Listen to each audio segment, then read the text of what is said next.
Tastemakers was funded in part by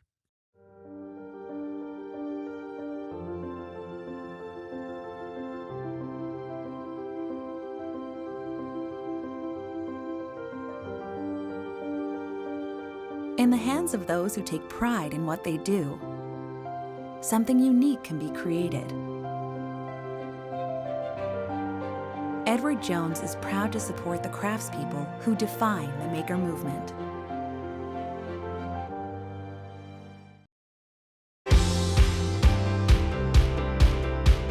In this episode of Tastemakers, come along with me to Michigan and get a taste of mead, an ancient honey-based beverage that is making a huge comeback. I'm Kat Neville, and for the past 2 decades, I've been telling the story of local food. In that time, American food culture has exploded in tiny towns and big cities from coast to coast. In Tastemakers, I explore the maker movement and take you along for the journey to meet the makers who define the flavor of American cuisine.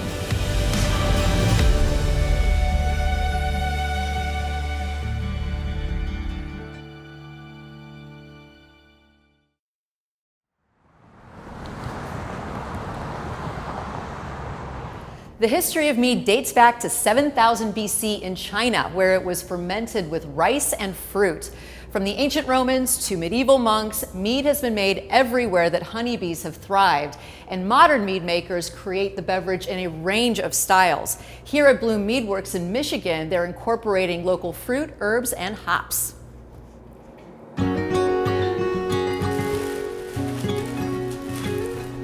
My background in fermentation started as a homebrewer. I was living in Chicago with a buddy of mine that I grew up with, and he actually taught me how to homebrew. So got into homebrewing beer.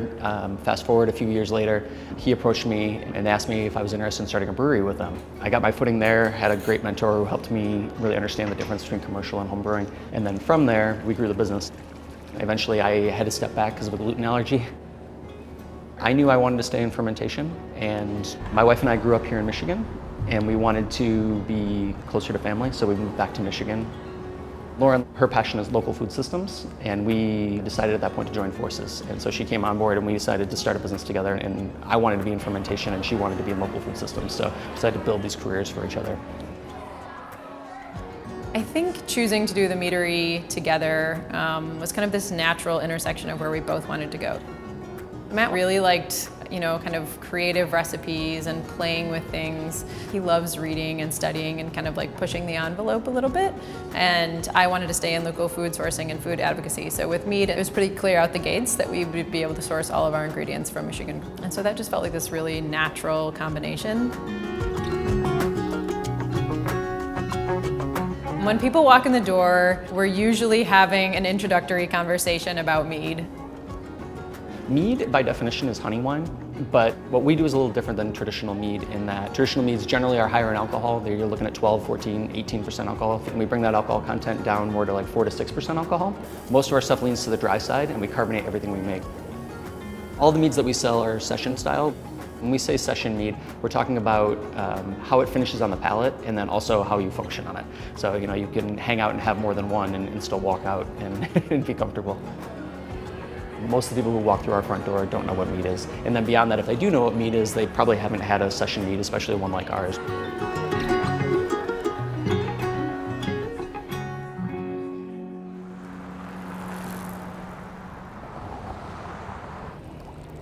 I figured it'd be fun for us to taste through some. So I brought 2 out for us to play with. Okay. And these are 2 that are actually in production right now. We have a blueberry maple mead. Okay. So I started with a base fermentation of honey, and then about 2/3 of the way through fermentation, I pressed blueberries and added both the juice and the berries themselves back in. Oh, nice. So it's gonna be totally dry, but you definitely get like that blueberry flavor in the background coming through pretty strong. It's a little bit tart, but not overly tart. You get a little bit of tannin from the blueberries coming through. But it's not crazy sweet at all. I mean, it has a richness to it. Yeah. It has a floral quality to it that kind of reads as light but not sweet. Yep. We primarily make mead in what we do, but we also do ciders as well. So the other one that we're tasting today is an absinthe botanical cider. Ann Arbor Distilling Company did a small batch of absinthe, and they were kind enough to hold their botanicals back for me. So I decided to go ahead and run it on a cider instead of on a mead. I think that green apple flavor plays well to what I think of as like licorice. Yeah. I mean, it smells like licorice. Really tasty. And you get more of that like anise licorice essence on the nose than you do on the palate, I think.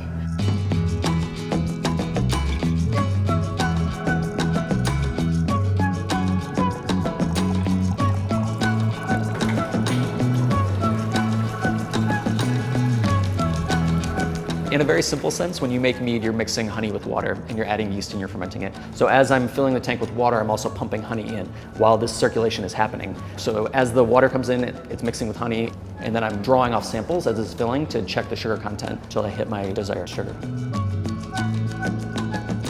I'm curious, how did each one of these tanks get their names? So our tanks are all named after friends and family dogs. I knew there was some reason because none of the names seemed connected. So I love that you did that because it really is a family business. I mean, you and Lauren, you know, you're in this together. And so talk about kind of the way that the two of you collaborate on the business. So Lauren and I collaborate in a lot of different ways. As much as I appreciate local food systems, that was really her passion. And so she really brought that into the fold. And like when we built the business, that was a core value that she brought to the table. Beyond that, like when we do recipe development, it's not just about my palate. Like we'll put stuff out to the tap room that I necessarily, like, I won't think it's bad, but it's just not my flavor. It's not what I lean towards. And she can step up to the plate and be like, no, I really like this, and I think we need to pursue these flavors. And it's important to have that balance in what we put out in the tap room because not everybody's palate is like mine. This is not that heavy, you know, drink it out of a stein kind of a mead. It's considered a session mead, and so it's lower in alcohol, closer to a beer, and then you carbonate it. Yeah. Why do you carbonate it? A couple reasons. One is just the association with the palate. Like I enjoy carbonation and it goes down well, but also it really brings out the aromatics. So when you have something that's still, you don't get as much aromatic out of it. And because it is so much lighter in the honey, because it's not as big and bold, having that aromatic really helps with the palate. You know, a lot of your taste is your smell, and having that come through is important.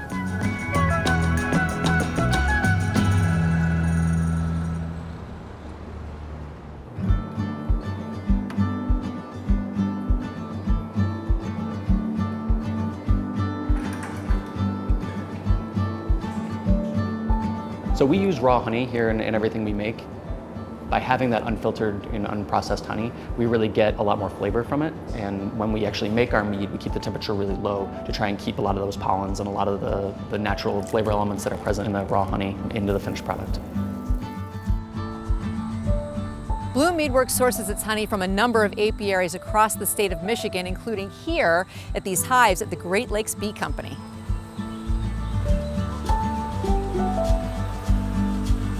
How much honey are you guys producing in a year?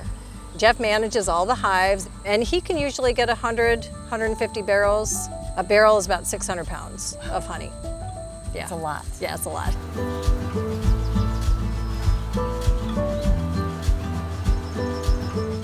There's about 32 hives here. They can peak out over 50,000 bees per hive. When you approach the hive, if they're making honey, you can smell the nectar. So how did you get to know Matt and Lauren? They wanted to try our honey and do a test batch of mead. And that was kind of the first time I really got introduced to mead, was through Matt and Lauren. And so I hauled a pail out to East Michigan, and a couple months later I got a phone call and said, that was really good. The mead turned out great. So they started buying more and more. We got the initial samples from her and started playing with the fermentation, and we really felt it was a unique honey that was coming from that area. Michigan is generally known for wildflower honeys, and Genji's honey is different in that because it is a very wooded area, you get a lot more tree saps and you get a lot more tree pollens, and you get a different variety of things that are going into the base honey. It makes for a lot more complex flavor. We do look for a lot of properties that have big trees, basswood trees, locust trees, a lot of the flowering trees, because 70% of nectar that the bees forage on come from trees. Oh, I didn't realize that. It's like a high rise. You've got all those blooms in a very small footprint. Especially in West Michigan, you've got a lot of basswood, which is the American linden tree, and that just produces this amazing floral, consistent honey that everybody likes. What got you into beekeeping in the first place? I love honey. I grew up on honey. I don't eat sugar. It messes me up, so I switched over to honey a long time ago. And it's fascinating. It's crazy interesting to get inside of a hive and see the bees and see how it all works. The transformation of the nectar to The honey is pretty fascinating, Yeah. how the hive operates and how they communicate with each other to get this done.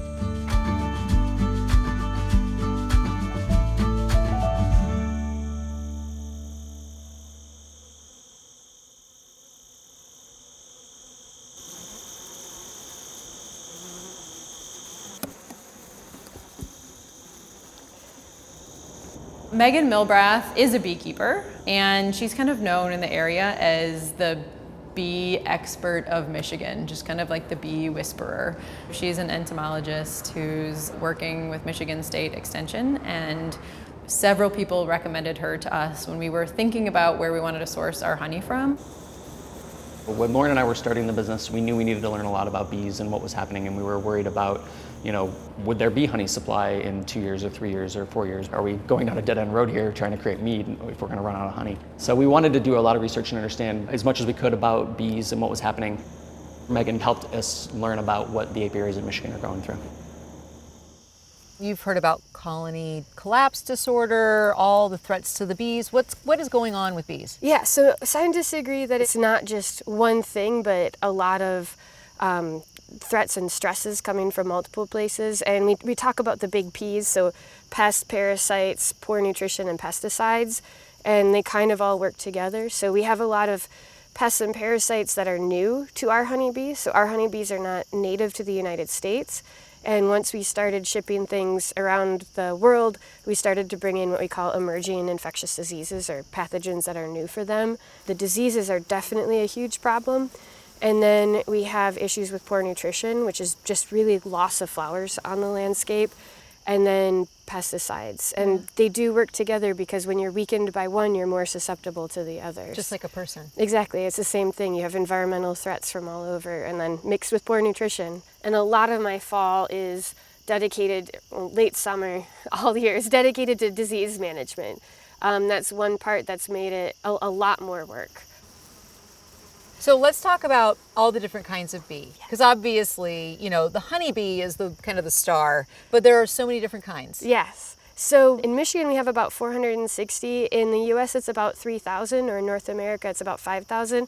And globally, there's about 20,000 species of bees. Of bees? Yeah. Most of them are solitary bees. Not like the honeybee. Not like the honeybees. Honeybees are one of the only ones that have, we call them perennial colonies. So they are organisms that'll live for years. They have to be in a colony to survive. So an individual bee is technically an animal, but the organism that we talk about that reproduces is the superorganism, which is the colony as a whole. Can we take a look now? Yeah, at absolutely. bees?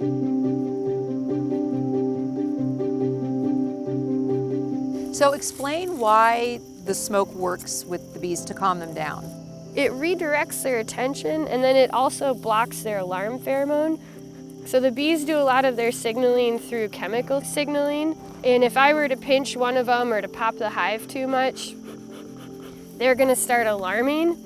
And then if I use the smoke to block it, then it'll basically quiet her down. I'll only use it when they get keyed up at me. Okay. And we can watch their body language, and that'll tell how much they like the way we're moving through the hive. And that's just pine needles. That's pine needles. You can use basically anything that burns, bark, wood chips, egg cartons, twine. All right, so we'll go check out those over there. Okay.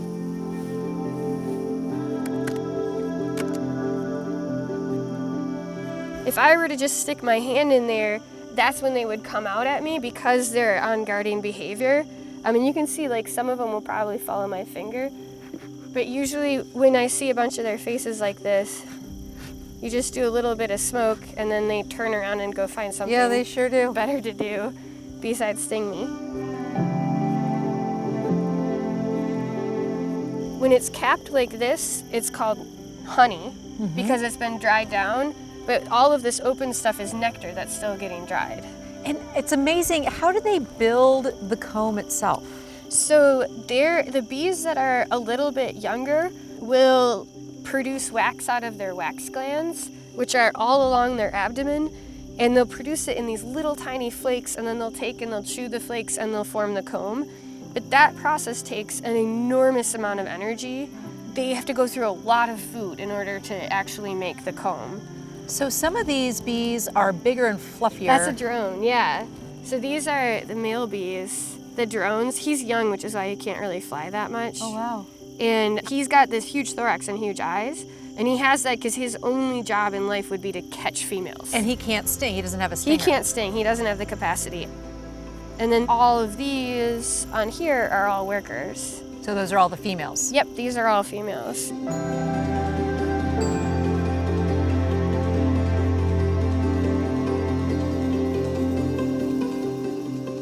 Wow. This is a full frame of honey, and then right in here, there's some drones that are getting born.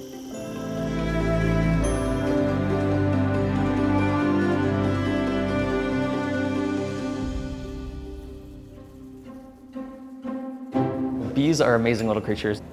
Some of the more interesting facts that I learned about were things like, if they find a really good nectar source, they'll actually come back to the hive, and when they come back into the hive, they actually dance. And depending on how they move and how excited they are, it will get the other bees' attention. And the more excited they are about their honey source, they will tell the other bees through their excitement, and the other bees will follow them to the nectar source. So it's kind of this fun feedback loop of communication within their hive, and to actually go get food and bring it back. How much nectar has to be gathered in order to be able to produce all of this honey? I mean, think about like a jar of honey. The volume is insane. Honey should be about $1 million a jar, in all honesty. If you think about what goes into it, because from each flower they visit, they can hardly get a tiny sip. The type of flower will depend on how wet the nectar is, but sometimes it can be 80% water. Wow. And they have to dry it down to less than 20%. It's an enormous amount of flowers and enormous effort to even just get a little teaspoon of honey. It's crazy. I know. And it's so easy to take for granted. Yes, and it's something that we literally cannot produce without bees. I mean, we can make sweetened things, but not with the enzymes and the properties of honey. We can't take floral nectar and turn it into something. It's something that we actually do require insects in order to have the food product. This is probably one of my favorite visits. I mean, this is fascinating to me, and you almost never get a chance to get up close and personal with a beehive, because you need to be with someone who's experienced. So this is just awesome. Thank you so much. I love sharing it with people. They're such amazing creatures.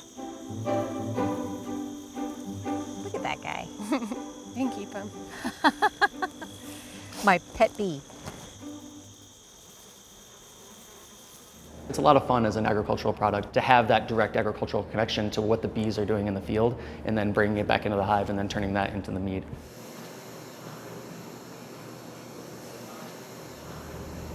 I love the fact that you're creating this beverage entirely from Michigan products. All of these local fruits and herbs and hops are flavoring all of your mead. So how do you come up with recipes for that?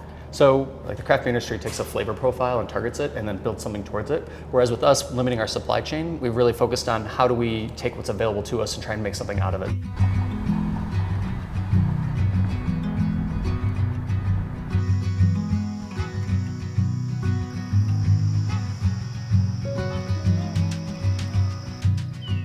Modern mead makers are enhancing this ancient beverage with everything from spices and herbs to local fruit, like raspberries, pears, rhubarb, and even the little-known pawpaw. So we're here at Mark Boone's farm to learn more about this native fruit. Mark Boone is the local pawpaw grower in town. I feel like everybody who knows about pawpaws knows Mark. He has this beautiful orchard. So how many pawpaw trees do you have? About 300. Oh, wow. These are the grafted pawpaws. I planted them in 1988. Being a native tree and a native fruit, it still is pretty relatively unknown. Tell me about what it tastes like, the pawpaw. It's such an unusual flavor. If you can imagine a mix of apple and peach and mango with no acid in it, which it's hard to imagine because all those fruit have kind of a nice acidic bite to them as well as a sweetness. But yeah, drop out the acid and it's got all those other flavors in it.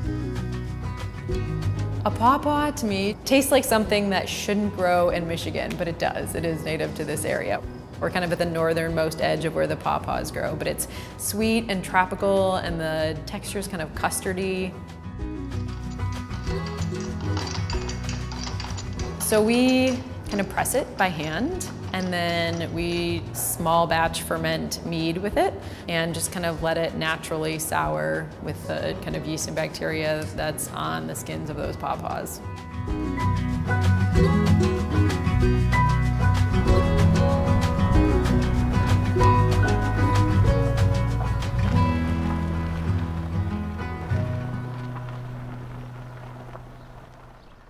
One of Matt and Lauren's partners is here at Michigan State. The Student Organic Farm is a year-round teaching and production farm, and this is where they source their ginger.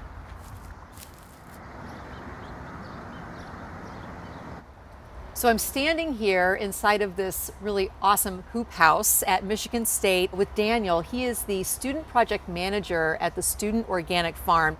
What is the program here? What are the kids learning? It teaches students pretty much everything involved with organic farming and starting a small farm. Our farm is about 15 acres. We have 6.5 acres in production outside with 9 hoop houses, one of which we're standing in. Well, and what makes this particular program interesting is that it's not just a teaching farm, it's also a production farm. You create partnerships within the business community. Where does that money go? Does it go back to support the farm? Yep, it all supports the farm, so we are fully self-sustained with vegetable sales. That's awesome. Lauren and Matt, how did you establish that relationship with them? They actually found us. Lauren knew of this place, saw our produce, heard that we grow ginger, and got in contact with us. So the ginger, let's talk about that. A lot of people, you see it in the grocery store, it's this knobby thing, you don't really think about how it grows. Yep. So what you find in the store is called cured ginger. It's shelf stable, it can sit on the shelf. But what we grow is called fresh ginger or baby ginger that is uncured, so it doesn't have that skin on it that you find in the grocery store. We're actually gonna harvest all of this Monday and send it out to Lauren, yeah. And so then they juice it Yep. and they add it to their mead. You had some? I have, it's really wonderful. Were you surprised at the flavor of mead? Had you had it before? I had, but not with ginger and not quite like what they're doing. What they make is very well balanced, really nice flavor. I was impressed. And what I think is really great about their approach is that they're pulling in all of these different partners. And you know, like you're not just selling your ginger at the farmer's market, you're able to sell it to a maker who then is turning it into this value-added product. Right.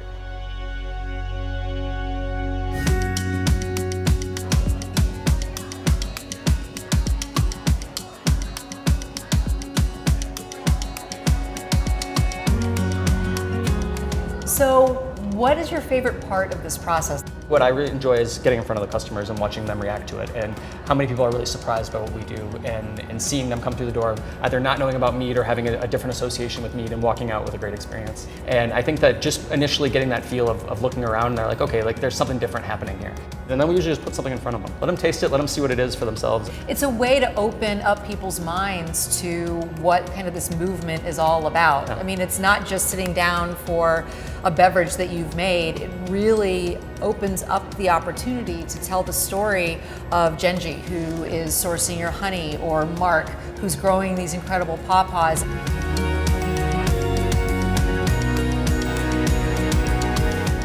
Food is this really primal experience that brings us together. It grounds us in this place and this time, and also the time before us, and it has a soul. And losing that soul of food is something that to me feels really sad to let go of. Something that doesn't have a personal connection to it. It doesn't have a name and a face. The slurp is important. I think eating is a joyful act, and keeping it that way is important.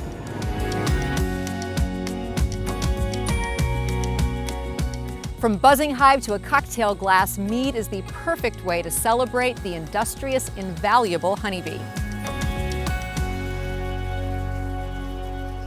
For more information on Bløm Meadworks, as well as all of the other wonderful makers we're featuring in this series, just head to wearetastemakers.com. Thanks for joining me here in Michigan, and I will see you next time.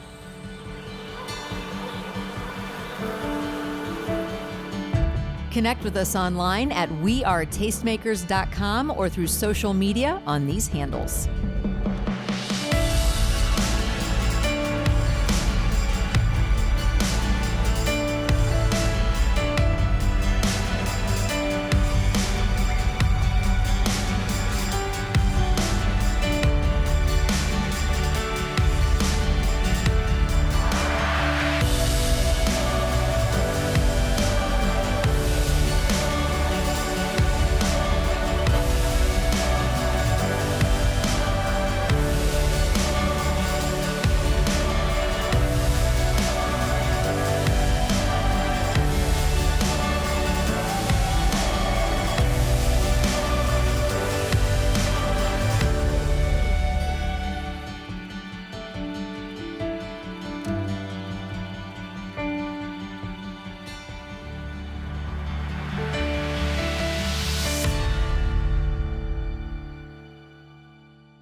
Tastemakers was funded in part by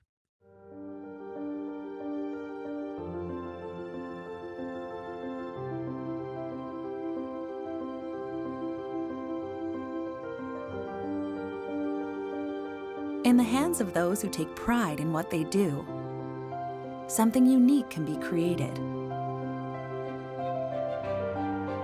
Edward Jones is proud to support the craftspeople who define the maker movement.